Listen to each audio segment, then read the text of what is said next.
again guys, Claudia Boleyn here, and this is the second part. Well, it's actually an entirely different video from the first, but I said I was going to make it in two parts. I don't know why I said that. I don't know. I don't know about anything anymore. But this is an update video, so it's a vlog sort of thing. A lot has happened since I last spoke to you. I last spoke to you before the beginning of the summer holidays. I can't record videos in the summer holidays because my family are around and I just can't... Oh, I was going to make a really rude analogy there, but I'm not going to do it. Yeah, it was rude. So where was I? Yes, I can't make videos in the summer holidays. And then my brother went off to uni.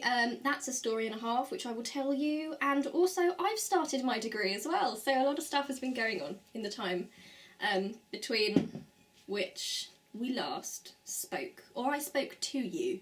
But I like to see it as a conversation, you know, because I read your comments and I respond to your comments, so maybe it's not, maybe I'm just talking at you. So, my brother's gone to uni, and you probably know if you watch my channel, my vlogs, that my brother is so important to me. Like, he is probably my best friend, and we get on so well, and it kind of was difficult, him going away to uni. So he's gone a couple of hours away, it's not somewhere, obviously I can't travel beyond like 20 minutes, so he's gone quite a long way, and it's really hurt my heart.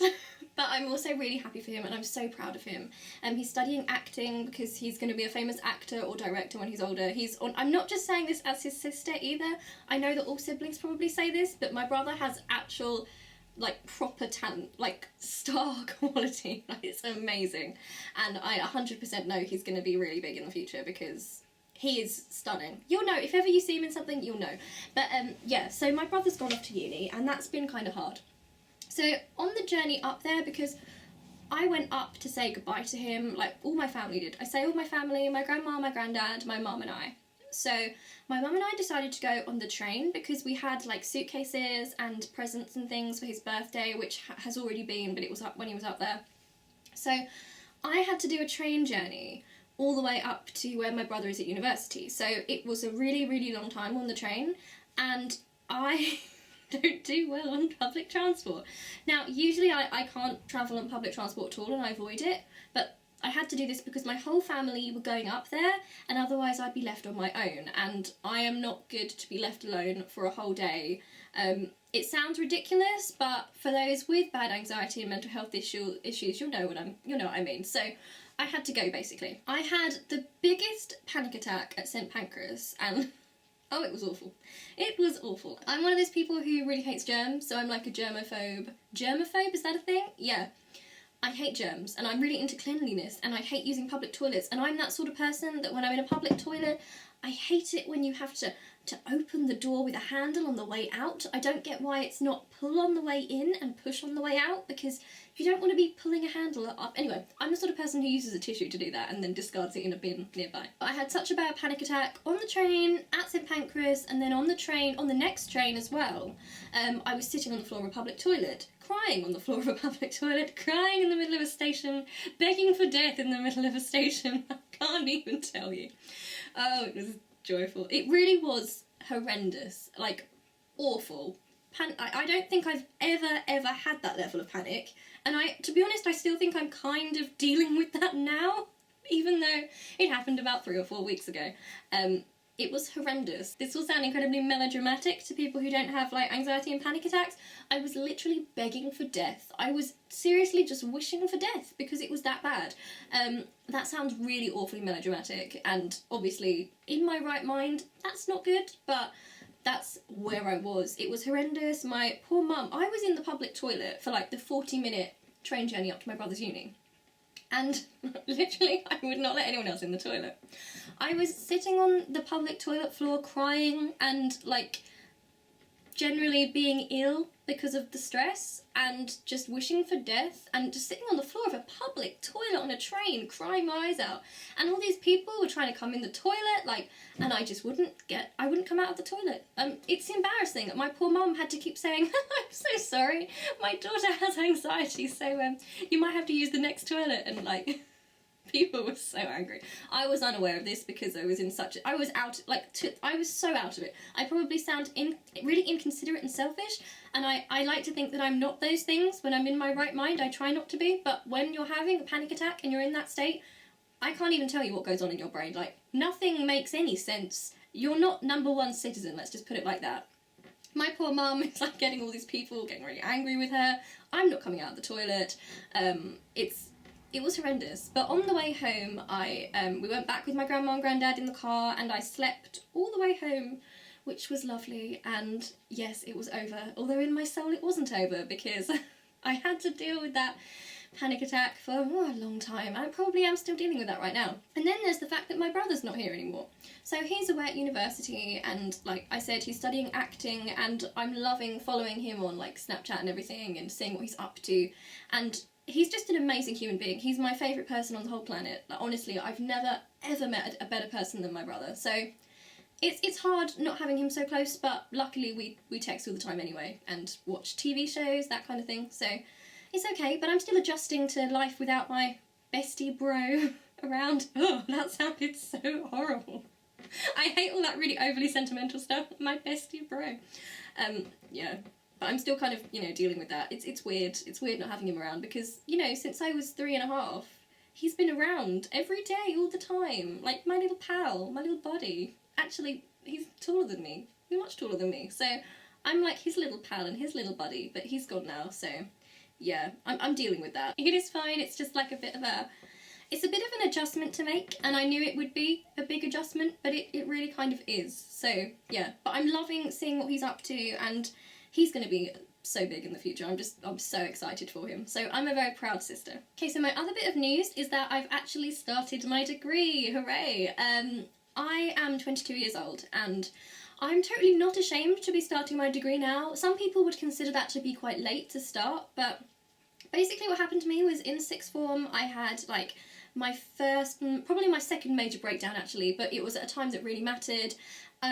It was just horrendous. I was in a really, really bad place, and I was accepted for a couple of really good universities in London to do English Lit with drama, and I just couldn't go, and it broke my heart, and I felt like a failure because there is so much, like, people act like going to university is the be-all and end-all, and people also act like, I finally got over this and it's made my heart so much lighter, but people act like there's a time to do things, there's an order, that you have to get things done in your life, and I've realised as I've got older that actually is absolute rubbish. You genuinely do move at your own pace. People don't just say that to make you feel better if you're behind. Like, you're not even behind. Everyone does things at their own pace, I've learned. So it's time for me to do my degree. I'm studying from home because obviously I can't, because of my anxiety, I can't really handle the university environment.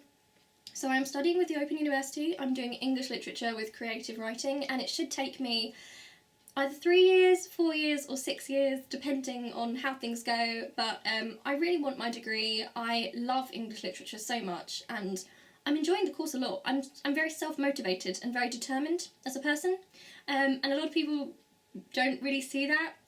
I guess I'm a dropout because I had to decline my uni offers, and then I did an art course which I also had to drop out of because I got like psychotic. It was awful. I lost a lot of confidence, and I sort of was working up to, I guess I felt like a failure. Like, all my friends were going off to university and I could see them having great times, and I felt so behind them, and it really upset me. But I really don't feel so much like that anymore, because studying with the Open University and studying from home, I'm talking to so many people who are also studying, and there are all sorts of people, like every age is doing different courses on the Open University, and I've met people who have had kids and are studying at night times, or people who've got disabilities, people who've got like mental illness issues like me. There's just so many people, and it's just made me feel wonderful. So I'm really, really enjoying my study. So I am now a degree student, well, working towards my degree. I'm a uni student. I am a uni student from home, so I'm really looking forward to that. I was always one of those high achievers at school. Like for my whole school career, I always got really good grades, and I really, well, for like English, not for maths and not for science. Well, actually I was okay at those things, but I went to a grammar school because I'm from Kent, where we still have grammar schools, although hopefully that will stop soon. But yeah, I went to a grammar school because I passed my 11 plus, and I did pretty well academically, and they really drilled it into your head that university was so important, and I've realised that for a long time I thought I wanted to do university and get the degree and stuff because I should. And what I've actually realised is that doing it later, doing it now I'm ready, doing something I'm really interested in, is that it's actually about yourself as a person and what you enjoy, because I am loving it. Like, I am loving this course so much. And it just feels so right for me. And it doesn't matter to me if it's going to take me a little bit longer than other people because of mental health issues, because we all have different struggles in life. It just so happens that mine are mental health issues, and that means that my education's gone a bit skew-if. But I'm going to do it in my own time, I'm going to get my degree, and I'm going to enjoy it. So what else shall we talk about in this vlog? Let me just... Ugh. I feel like my jeans are actually going to snap. Oh, I feel like they are. They feel very, very tight. I think the button's just going to ping and maybe knock out my camera or my bulb or something. But what can we talk about? Well, oh, okay, we need to talk about Donald Trump, because now you might say, before I begin, now, I know I'm from the UK, okay, I'm British, I'm English. Well, half Indian, half English. Anyway, I'm British. So you might say that I have no right in having an opinion on this election. I disagree. I think that Donald Trump getting near the nuclear codes is probably something that would worry anybody on this planet, really, if you told them. Yeah, I think the man's a fool. I think he's a complete fool. I was watching his debate, the second debate with Hillary Clinton the other night. I was actually watching it with my brother, and it was so late because we were watching it live on YouTube. It was like 2 o'clock, 3 o'clock in the morning, something like that. The man's a fool. Like, he was wandering around. That's weird for a British viewer, by the way, because when our politicians debate, they don't wander around a circle. It's really weird. It's like they try and psych each other out with body language, and it's so strange to me. And Donald Trump just seemed like he was trying to stalk Hillary Clinton, like trying to like get in on her personal space and intimidate her. It was so surreal and weird. And then there was that weird point where he kept grabbing the chair and it looked really dodgy, and yeah, it was weird. I didn't realise quite how accurate the caricatures of Donald Trump actually were until I saw that debate, because obviously I'm aware of his policies, which, can I say, like, some of the stuff he comes out with is just disgusting on so many levels. Obviously, I've seen the tape that was released recently. I mean, oh my lord, who hasn't seen that? I've seen him in interviews and things before, but I think I maybe just forgot, because I've been watching a lot of, like, Saturday Night Live, like, caricatures of him, and laughing a lot, because, like, what even is this man? I don't even know if this man is a human.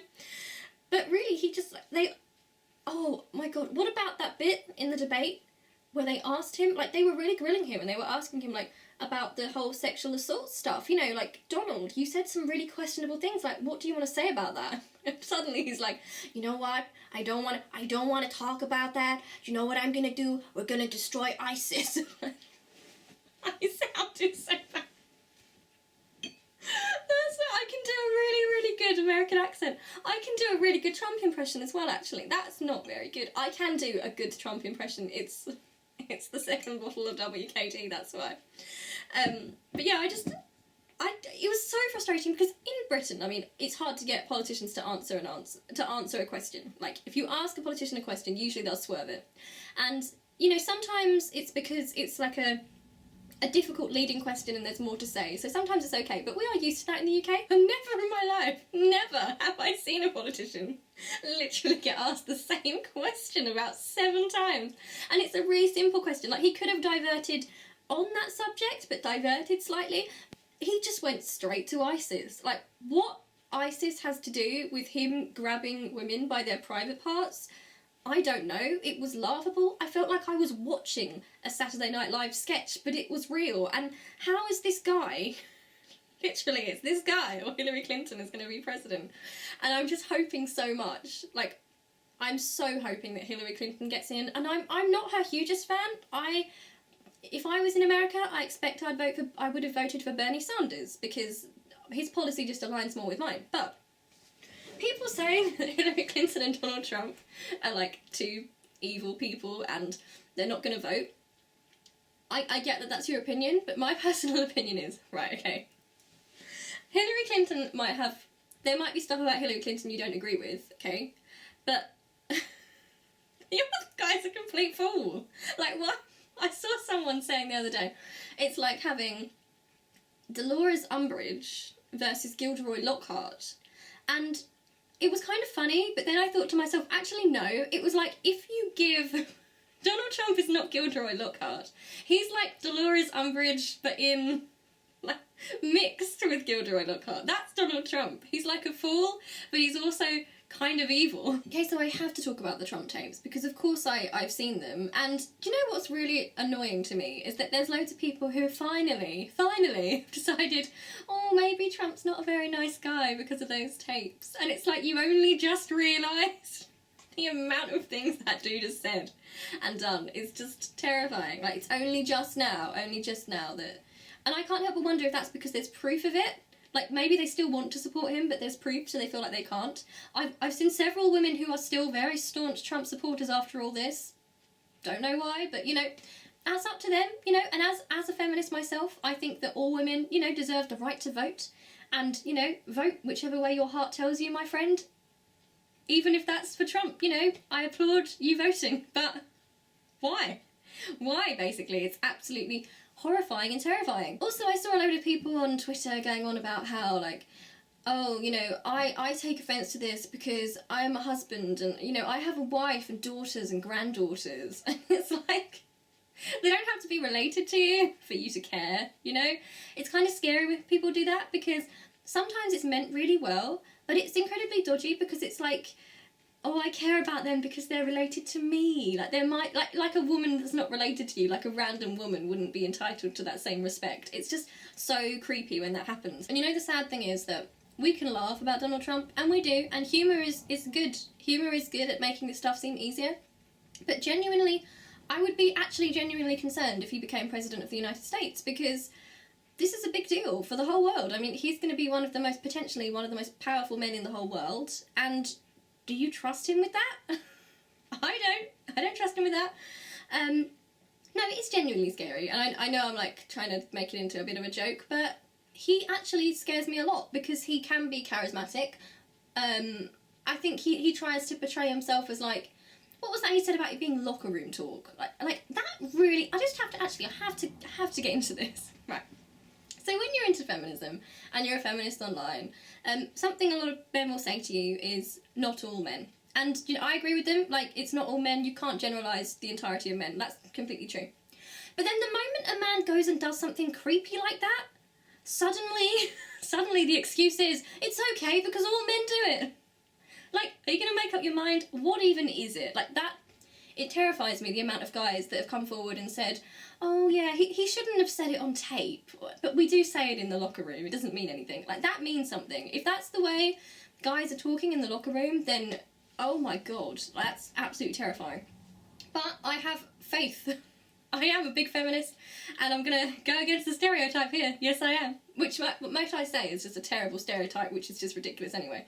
But I do believe men are better than that, and I know for a fact that, like, the men I know do not do that behind closed doors. I would bet so much money that they don't. They're just not like that.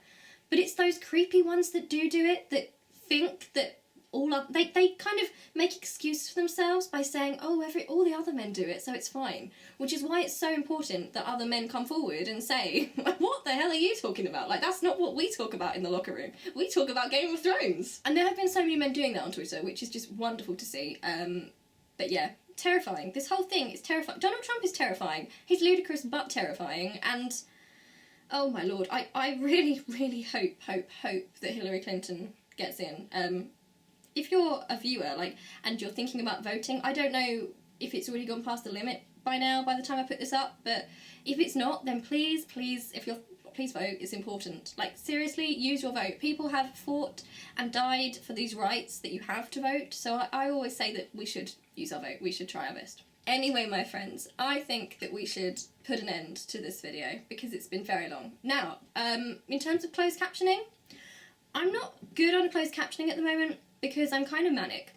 I've been up and down for a while and it's really hard to like transcribe these things, so if you're interested in being someone who could close caption my videos for me, then contact me via Tumblr or say in the comment section and maybe we could sort something out. No pressure at all, but if you're someone who could do that, I'd really appreciate that because I want my videos to be accessible to everyone, and as soon as my brain's back in gear, I'll be able to do that again.